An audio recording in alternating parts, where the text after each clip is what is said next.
नमस्कार सांग माने मु लिपि आपण मानक स्वागत करुच्ची आज गोटे नुआ वीडियो को सांग माने आज कि चटपटा खाइबा को इच्छा है से मो घरे कटोरी चाट टिके बनई थी। एटा बहुत हेल्दी उपाय बनाई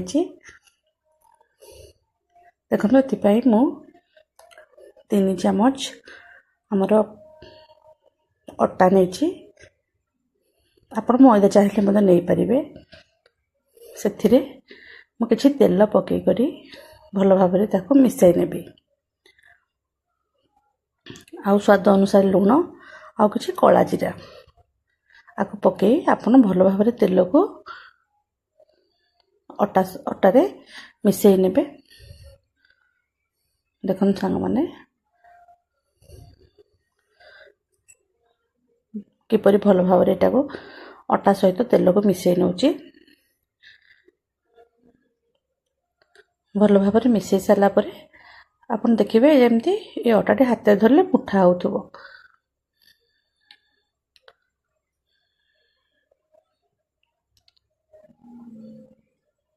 यदि मोर वीडियो आपण मानको भल लागुथबो तारे लाइक शेयर सब्सक्राइब करिवे आ बेल आइकन टी को आपण माने क्लिक करनेबे जा पर नवा वीडियो रो नोटिफिकेशन आपण पाखो आसी परिबो। तापरे एथिरे कम कम पानी देकिरी आपण गोटे हार्ड डोटे प्रस्तुत करेंगे जमती आम अटा रुटी पाई बेलुचे सेमती नुह देखो टिके टाण करी चकटिबे। तापरे आपको छोट छोट मु 4टी गोला कर दीची अटा को चकटी सारला पर मु 4टी गोला एमती करनी छी। तापरे सांग माने से गोला गुडी को मु बेली नेबी। देखंतु आकु मु अल्प गुंड दे करी अटा गुंड दे करी ताकू टिके बेली नेबी। ए भली भाबरे मोटा करी बेलिबे।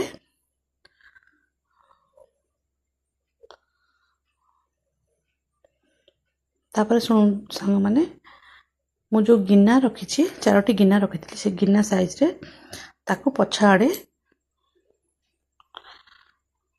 कटोरी भलिया लगई नेबी। एही भली भाबरे मु आउ सब 4टी जाक कटोरी को प्रस्तुत करनेबी। गिना रखी करी देखो आपण आउथरे गिना को रखी ता पछा आड़े ए भली भल भाबरे ताकू लगे कि हाथ रे चापी नउची। एपरि भाबरे मु सब तक करनेबी।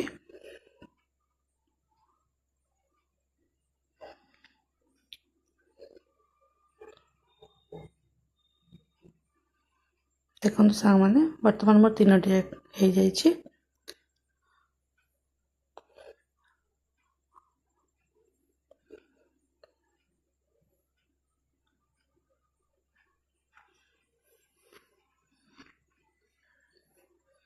मु 4टी करी तेणु 4टी जाक मोर कटोरी प्रस्तुत हो सारी। तापरे मु तेल कड़ाई बसई करी यही को यही गिना जो ताको एमती पकई नेबी। देखो तेल कि बेसी गरम हेबा दरकार नहीं कारण गरम होइतले हमर पोड़ी जीवार संभावना थाए। आपण स्लो गैस को स्लो करी करी आपण ए कटोरी को छाणी नेबे। गिना को भल भाव में बुले बुले चकू कि पातिया साहय करेंगे। आउ साइड रोटा जेहेतु हो पारन तेना आम साइड टा को टिके एमती कड़े देले ताकू सब आटा ठीक भाव में गोल्डन कलर हो टिके समय पर देखो गिना टी केमती उठी आसुची ऊपर को आपनकर जेतेबेले हेई आसीबो गिनारू से छाड़ी जीवो। अटार जो कटोरी आम प्रस्तुत कर छाड़ी जीवो। तापर ताहाको चकू साहाय्य किंबा कौन चिमुटा साहाय्य आपण माने धीरे काढ़ी दे पारिबे।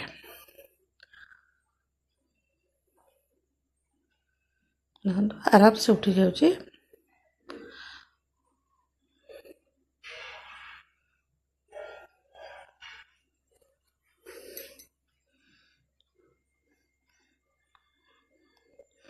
ଏଇଭଳି ଭାବରେ ତିନୋଟି ଯାକ ଆପଣ ଯଦି ଆଉ ବଡ଼ କଡ଼େଇରେ କରିବେ 4ଟି ଯାକ ଏକା ସାଙ୍ଗେ କରିପାରିବେ। ମୋର ଯେହେତୁ କଡ଼େଇ ଟିକେ ଛୋଟ ହେଲା ତେଣୁ ମୁଁ 3ଟି କରିଥିଲି, ପଛରେ ଆଉ ଗୋଟିଏ ପକାଇଥିଲି। ଦେଖନ୍ତୁ ସାଙ୍ଗମାନେ ଧୀରେ ଧୀରେ ମୁଁ ଚିମୁଟା ସାହାଯ୍ୟରେ ତାକୁ କାଢ଼ି ନେଉଛି।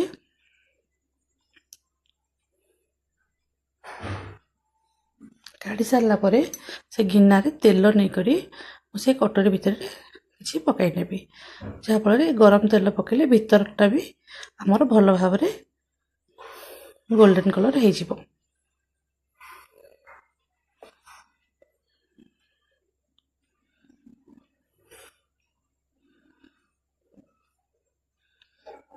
ଆଉ ଗୋଟିଏ କଥା କହିବାକୁ ଭୁଲି ଯାଇଥିଲି ସାଙ୍ଗମାନେ, ଆପଣ ଯେତେବେଳେ ଗିନାରେ ଲଗାଇବେ ଏ ଅଟା, ସେତେବେଳେ ଆପଣ କୌଣସି ଚକୁ କିମ୍ବା କଣ୍ଟା ଚାମଚରେ ତାକୁ ଟିକେ ହୋଲ୍ କରିଦେଇଥିବେ, ଯାହାଫଳରେ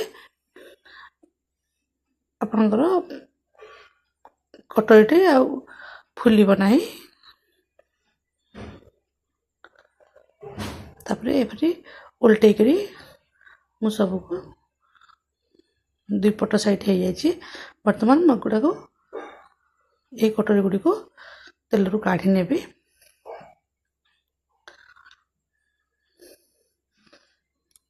ଦେଖନ୍ତୁ ସାଙ୍ଗମାନେ, ମୁଁ এই ଚାଟ୍ ପ୍ରସ୍ତୁତ କରିବା ପାଇଁ ଆଗରୁ 2ଟି କଞ୍ଚା ଆଳୁ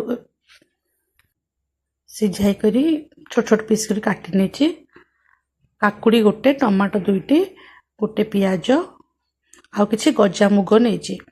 ଦେଖନ୍ତୁ ଏ 2ଟି ସିଝା ଆଳୁ, କାକୁଡ଼ି, ତାପରେ ଟମାଟୋ ଆଉ କିଛି ଗଜା ମୁଗ ଆଉ ଏଥିରେ ପିଆଜ, ତାପରେ ଦେଖନ୍ତୁ ଏଥିରେ ସ୍ୱାଦ ଅନୁସାରେ ଲୁଣ ମୁଁ ପକାଇ ନେଲି। ତାପରେ ଚାଟ୍ ମସଲା, আমচুর পাউডার পକାଇବି। ତାପରେ ଆପଣ ଗୋଟେ କଞ୍ଚା ଲଙ୍କାକୁ କାଟିକି ଟିକେ ଟିକେ ପକାଇ ନେଇଛି। ଆପଣ ଯଦି ଅଧିକ ରାଗ ଖାଇବାକୁ ଚାହାନ୍ତି ଆଉ ଅଧିକ ବି ଆଡ଼୍ କରିପାରିବେ। ଏହାପରେ ସବୁକୁ ଗୋଳାଇ ନେଇଛି। ସେଥିରେ 2ଟି ପିଆଜ କାଟିକି ରଖିଥିଲି, ତାକୁ ମିଶାଇ ନେଇଛି। এই ସବୁକୁ ଭଲ ଭାବରେ ଆପଣମାନେ ଗୋଳାଇ ନେବେ। ତାପରେ ଯେଉଁ କଟୋରୀ ମାନ ମୁଁ କରିଥିଲି, ସେହି କଟୋରୀରେ এই ସବୁ ମିଶ୍ରଣକୁ ପକାଇ ନେଉଛି। ଏହା ଖାଇବା ପାଇଁ ବହୁତ ହେଲ୍ଦି, ଛୁଆମାନେ ବି ଆରାମସେ ଖାଇଥାନ୍ତି।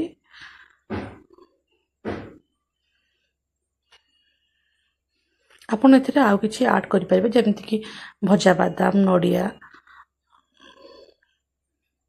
ଲାଲ ବୁଟକୁ ଗଜା କରିକରି ଆପଣଙ୍କ ମନ ମୁତାବକ ଜିନିଷ ଆଡ଼୍ କରିପାରିବେ। ତାପରେ ମୋ ପାଖରେ ଧନିଆ ପତ୍ର ନଥିଲା ସାଙ୍ଗମାନେ, ଆପଣଙ୍କ ପାଖରେ ଧନିଆ ପତ୍ର ଥିଲେ ବି ପକାଇବେ। ତାପରେ ମୁଁ କିଛି ଦହି ପକାଇ ନେଇଛି। ଯେଉଁମାନଙ୍କୁ ଦହି ପସନ୍ଦ ନୁହଁ ସେମାନେ ଏଥିରେ ଲେମ୍ବୁ ବି ଚିପୁଡ଼ିକି ଦେଇପାରିବେ, ଲେମ୍ବୁ ରସ। ତାପରେ ଇମଲିର ମିଠା ଚଟନି ଟିକେ ପକାଇ ନେଇଛି। ଆପଣମାନେ ଟମାଟୋ ସସ୍ ବି ବ୍ୟବହାର କରିପାରିବେ। ଟମାଟୋ ସସ୍, ଚିଲି ସସ୍ ଆପଣଙ୍କ ଇଚ୍ଛା ଅନୁସାରେ ଆପଣ ପକାଇ ପାରିବେ। ତାପରେ ମୁଁ ଏଠି ଯେହେତୁ ଚାଟ୍, ସେଥିପାଇଁ ମୁଁ ସେଓ କିଛି ତା ଉପରେ ପକାଇ ନେଇଛି।